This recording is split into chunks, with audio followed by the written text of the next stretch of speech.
En 2017, Macron promet plus aucun homme ou femme dans la rue. Mais presque 10 ans plus tard, c'est 40 000 sans-abri, 350 000 personnes sans domicile et des expulsions qui explosent. La question du logement revient sur toutes les lèvres. Et alors donc comment vous vivez?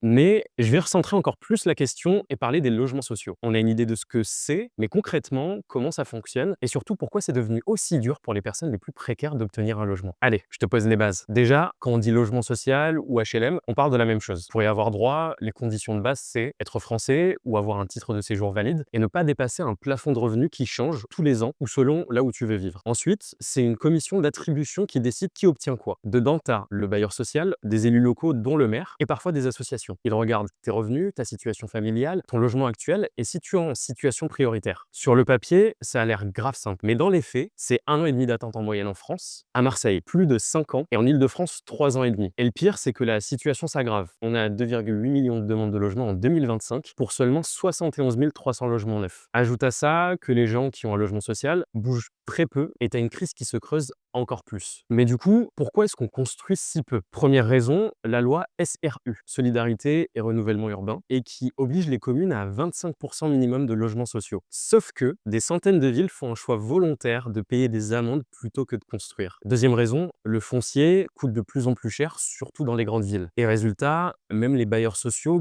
galèrent à trouver des terrains abordables. Troisième raison, les aides à la construction des logements sociaux ont été réduites ces dernières années. Donc, moins d'argent public, ça veut dire moins de construction. Et c'est là que les municipales rentrent en jeu, parce que ton maire a un pouvoir direct sur la question. C'est lui qui décide où on construit, combien on construit et qui siège dans ces fameuses commissions d'attribution dont je parlais juste avant. Donc, qu'est-ce que tu peux y faire? Regarde le programme logement de tes candidats au municipal, combien de logements sociaux ils promettent, où, dans quel délai, et surtout, demande-leur s'ils comptent respecter la loi SRU ou continuer à payer des amendes avec tes impôts. Le logement, c'est pas juste une question de politique nationale ou de gouvernement, c'est aussi et surtout une bataille locale.